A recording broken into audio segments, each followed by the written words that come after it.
Hello everyone, आज है 14 जुलाई और हम कर रहे हैं द हिंदूज़ का न्यूज़पेपर एनालिसिस। तो चलिए शुरू करते हैं। तो आज की सबसे इम्पॉर्टेंट जो न्यूज़ है वो है कि जो हेल्थ मिनिस्टर हैं सत्येंद्र जैन, उनका कहना है कि दिल्ली में 500 कोविड इनॉक्यूलेशन सेंटर्स को बंद किया जा रहा है। क्यों बंद किया जा रहा है? क्योंकि वैक्सीन की कमी हो गई है, वैक्सीन का शॉर्टेज चल रहा है। हर स्टेट में शॉर्टेज चल रहा है, 60% शॉर्टेज चल रहा है वैक्सीन का ओवरऑल इंडिया में। यहाँ पे दिल्ली में 1.5 लाख कोविड शील्ड इनको कल रिसीव हुई और वो जितनी भी थी वो शाम तक खत्म हो गई। अभी इनके पास स्टॉक में 1.68 लाख मोर है और वो भी वेडनेसडे तक खत्म हो जाएंगी। दिल्ली की इस वक्त की जो कैपेसिटी है वो ये है कि वो 3 से 4 लाख डोजेस हर दिन लगा सकते हैं, पर क्योंकि वैक्सीन नहीं है उतनी, तो इसलिए ये जो कैपेसिटी है वो फुलफिल नहीं हो पा रही है। फिर सेकेंड जो इम्पोर्टेंट न्यूज़ है वो कल के रिगार्डिंग है। जो डीजीपी के वाइस चेयरमैन है राघव चड्ढा, उन्होंने जो हरियाणा गवर्नमेंट को अपील किया था कि आप ऐसे क्यों कर रहे हैं, वाटर रिलीज कीजिए, तो अब उनका कहना है कि हरियाणा गवर्नमेंट ने वाटर रिलीज कर दिया है। कितना वाटर रिलीज किया है? 16,000 क्यूसेक्स, इतना वाटर उन्होंने रिलीज कर दिया है। इससे दिल्ली की जो वाटर क्राइसिस है वो दूर हो जाएंगे। थर्ड इम्पॉर्टेंट न्यूज़ है वो ये है कि जो क्वीन है सेंट कैटविन, उनका जो रेलिक्स थे इंडिया में, जो रेलिक्स रखे हुए थे, उनमें से आधे रेलिक्स को जॉर्जिया भेज दिया गया है क्योंकि वो जॉर्जिया की ही क्वीन थी। अब आप लोग ये सोच रहे होंगे कि ये जॉर्जिया की क्वीन थी तो इंडिया में इनके रेलिक्स क्या कर रहे हैं।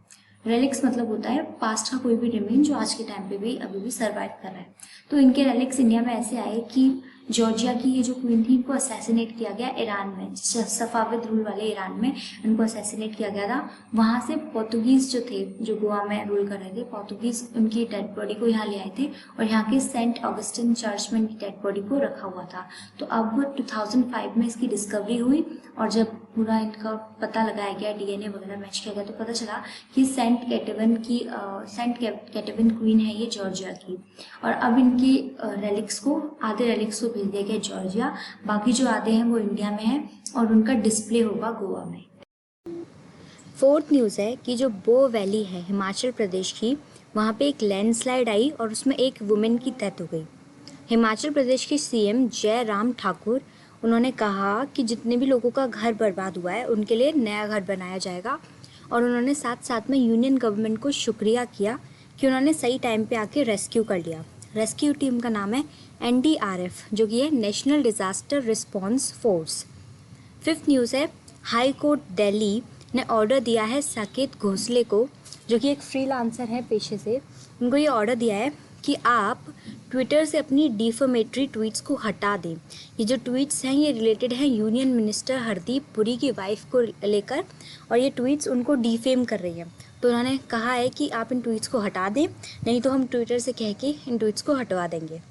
सिक्स न्यूज़ है कि ईरान ने कंफर्म किया है USA से कि वो उनके प्रिजनर्स को छोड़ देंगे। USA के प्रेसिडेंट जॉय बिडेन, उन्होंने कहा कि हमारे प्रिजनर्स को छोड़ दो।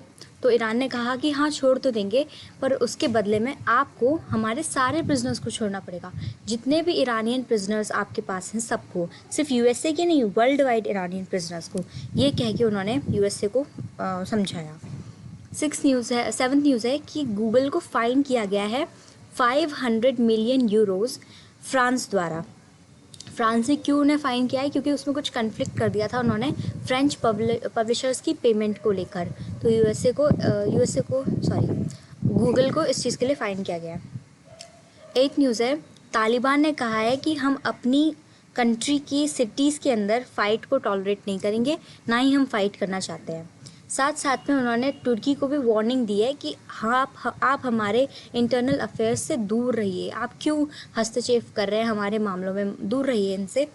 क्योंकि जो तुर्की वाले हैं उन्होंने क्या किया कि USA के कहने पे काबुल के एयरपोर्ट पे सिक्योरिटी फोर्सेस लगाई तुर्की की, तो इस बात से तालिबान वाले नाराज़ हो गए हैं। नाइन्थ न्यूज़ है कि शेर बहादुर द्यूबा इस बार बने हैं नेपाल के 5th टाइम वो PM बने हैं नेपाल के। 75 ईयर्स ओल्ड हैं और नेपाल की कांग्रेस पार्टी को बिलोंग करते हैं। वो बने हैं PM सिग्नेचर अफर्मिंग सपोर्ट के ज़रिए। उन्होंने नेपाल के प्रेसिडेंट से जाके अपील की और फिर सिग्नेचर अफर्मिंग सपोर्ट के ज़रिए वो वहाँ के PM बने हैं। उनको मिले हैं 143 लेजिस्लेचर्स के सिग्नेचर।